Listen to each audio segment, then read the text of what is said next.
we pioneered the commercial era of black photographers. There was very few black photographers that did commercial work or really got accepted by the advertising industry. And that took a lot of work to try to just get our foot in the door so people could even think about using a black talent to do commercial work.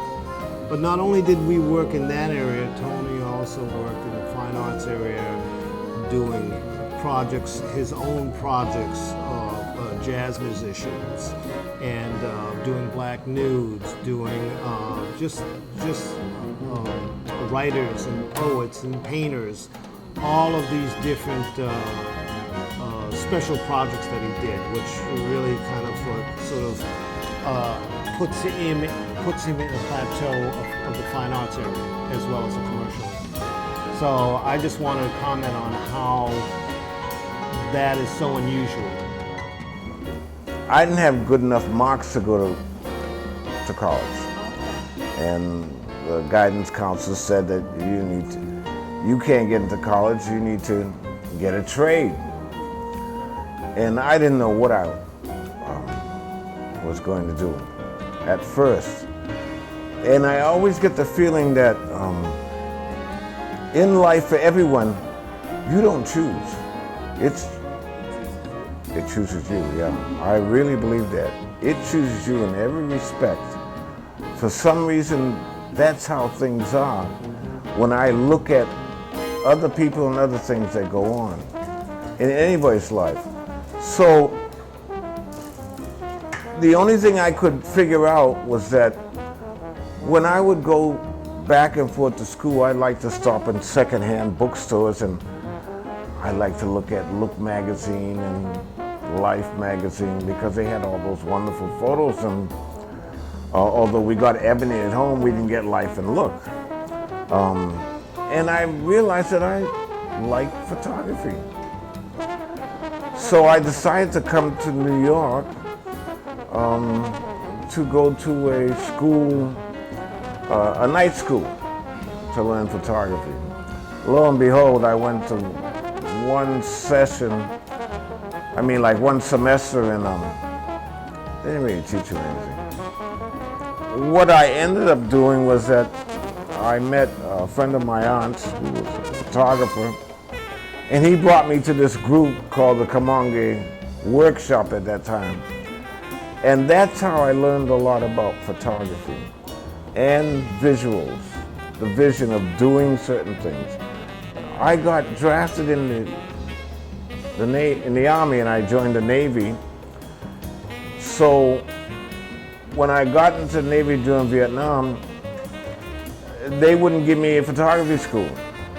And I put on some exhibitions, sidewalk festivals and stuff, and they decided that, you'd be better off at least on-the-job training, because I still couldn't get to school. And I went for maybe 6 months, and they all decided that I should be the staff photographer for the newspaper they had, the station newspaper. So I got extra experience doing photo stories or photo essays for that. As soon as my 3 years were up, I left right away. So I come to New York again, because I was in New York for a year and a half. And I'm with the same group, we meet, but I try to get a job as an assistant to learn more about photography in this business. I couldn't get one. I had no experience. Every time you call, you don't have experience. I said, that's why I want to work for you. So I didn't get a job, and I said, well, later I'll just do it myself. And that's how I did little by little. I started on 23rd Street and had a little studio. I couldn't afford strobe lights at that time, so I used hot lights that you could buy, the 500-watt bulbs. And I shot a portfolio of models with that lighting, but you couldn't tell that it wasn't strobe lighting. And I took the first portfolio up to Harper's Bazaar, and they hired me to do their back pages for $125 a shoot. So around 1970, this model walks in, and I had photographed her a couple of times, did tests of her. Because I would keep trying to improve the book, I did tests. And she says, you know, I want to cut my hair. I said, oh, that's nice. She says, no, you don't understand, I want to cut it all off, bald. She did it, I did some photographs. I didn't agree with it, but I did some photographs of her. I put them in my book anyway, and they wanted to use her for their campaign on this particular cosmetic called the Starte at that time. And that's how I got recognized the first time in the business for doing those photographs. You know. That was the beginning. They started magazine Essence, I remember now. Gonna have their first issue. I get a call from Gordon Parks. He's creative director. So he called me and told me to come to his apartment. And he says, you know, Tony, you gotta try things differently. You know, you can use this, you can use cloths, and he showed me examples. You gotta try, be creative. I haven't done a shoot yet, though, but he just was nice in trying to instruct me because they were gonna hire me. So I started working for Essence, and I worked for Essence for about 14 years. Yeah. Through a lot of different art directors. Yeah. Is that where you met, like Beverly Johnson and B. Smith? Did you meet all of them through Essence, or? Oh no, it's not only through Essence because, well, I knew some of them from testing, like Barboza Smith and Naomi Sims was around. Yeah. I also had the account where Ken brought it in from A&S Department Store, so we did all the newspaper ads for A&S Department Store, and we would work day and night doing that. And we were doing better ads, and we also did like 15 TV commercials with stills for them. I have no copies of those because they were, at that time there wasn't, but we were doing better ads in Saks and Bloomingdale's and full pages for A&S Department Store. I did it for a year, and people found out that I was doing them. I did all of them. We worked day and night with a lot of models that later went on to be actresses, like Candy Clark. Used to use her, and she went on in the American Graffiti movie. A lot of models, even Janice Dickinson. So we worked every day doing that, every day. So I met Beverly Johnson, and I think I did one of those with her too in a group. That's how I first met her. I think it was through A&S that I first met her. And we used to see models there every Monday. So almost all the black models in the industry, and male and female, would know us. You know, so we did jobs with them, or we tested with them. So that sort of like opened up. There was a new, we were sort of like the pioneers at that time. It was the beginning. Before that, you know, there wasn't all this, you know, in the early 60s and stuff, there was nobody running around. Black people come from out of town, want to be makeup and hair people. Now that goes on a lot. All the time. But there was a lot of models then that were, you know, you didn't get much work. Right. They would have some ads where they would have one black girl in the ad if they had a number of girls. And it was more like, here's our token for today. And in the 80s, a lot of black models used to go to Europe to do fashion. You know, I first shot Grace Jones, and nobody would give her any work.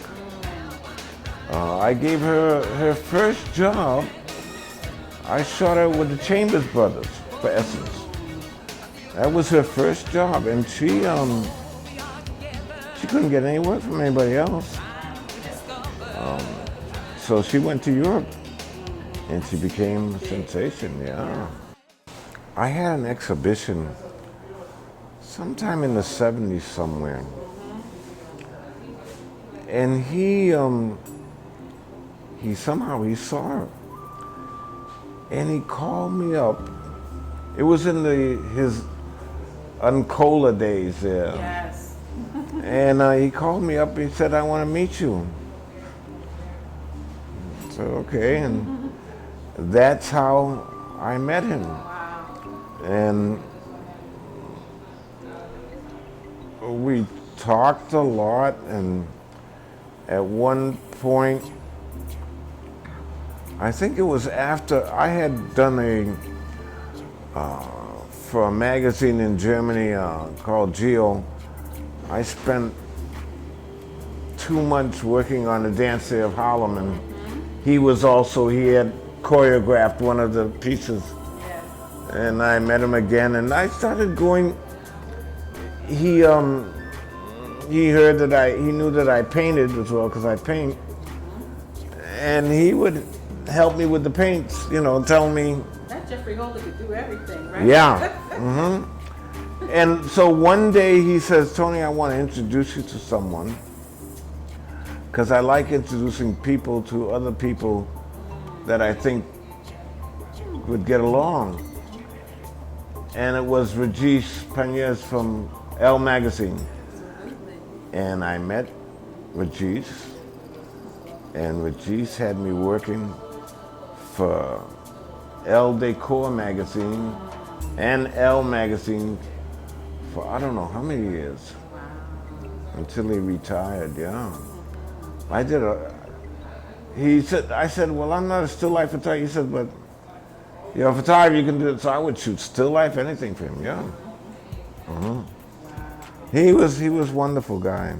What about Mr. Davis? Well, Mr. Davis. Essence called me, this is 1971. Now, I'm in photography 68, 69, 70. It's only, going on the fourth year. And they say, we want you to go to Miles Davis's house to photograph him. And he can be very strange. So I got worried, really worried. I called some people up, and they said that, oh yeah, we heard about Miles. One time a photographer came to a magazine, and he went to Miles's house, and Miles had him stay downstairs, and he waited 4 hours before he could even photograph Miles. So I got really nervous. So I go to Miles's house. Miles greeted me. Miles was wonderful. He did anything I wanted. At the same time, he had a French cookbook that was that thick, and he made the best French fish soup I've ever eaten to this day. It was amazing. And we stayed there all day, and I photographed him in his home. And he put on different clothes, and he was really young. We became good friends. And I photographed him a number of times in Malibu at his home, in his 2 homes here. In the 80s, he came to me one day and said, Tony, I want you to do my album cover. You're under arrest, and the art director can't come. And the art director calls me up from Colombia and says, Miles says I can't come shoot. I said, I have nothing to do with that. I have nothing to do. So Miles and I got the little machine gun, and Miles and I spent the day and we worked out with a background, we worked out the idea as a team, yeah. Through the years, I worked for years for New York Times Sunday magazine. And they wanted me, because I was in California a lot, because my wife was on a soap opera out there at that time. So I lived in LA and here at the same time. You know, my wife is Laura Carrington from the Hello video, The Blind Girl. Lionel Richie's, yeah. So she was in General Hospital out there, so I would fly back and forth, and they asked me to shoot Cher. So Cher's people wanted to see the book of the person who was shooting. So I gave New York Times the book, and they sent it out to Cher's people, and Cher's people looked at it, sent it back, and said, does he have any more white people in this? Because we want to get another photographer. The New York Times Sunday magazine stuck up for me and said, no, this is the photographer we're using. And that's it. So I go to Cher's, the hairdresser, makeup artist, somebody comes down and says, well, if she doesn't like the lighting, she's not going to shoot. I said, oh no. So all I did was put the lighting up and shot a Polaroid of my assistant, and she liked the lighting. She came down and we spent, from the time I got there, 9 o'clock in the morning till 9 o'clock at night, we spent the whole day with her, photographing her, yeah. She was wonderful, yeah. Yeah. And after that shoot, she won the Academy Award for Moonstruck. So she wouldn't allow anybody else to photograph her. So anybody who wanted photographs came to me. Yeah. I love fashion and I love women, so I'm here to make you look good. There is a science to being a photographer that you make people feel comfortable when you're shooting them. And that is as important as you taking up that camera. Because once you do, you can get more out of them. But I was going around and doing a lot of different things through the years. Working for Life magazine. I had to go to Watts and do the anniversary of the Watts riots. And I did that for Life, and that's entirely different from the fashion.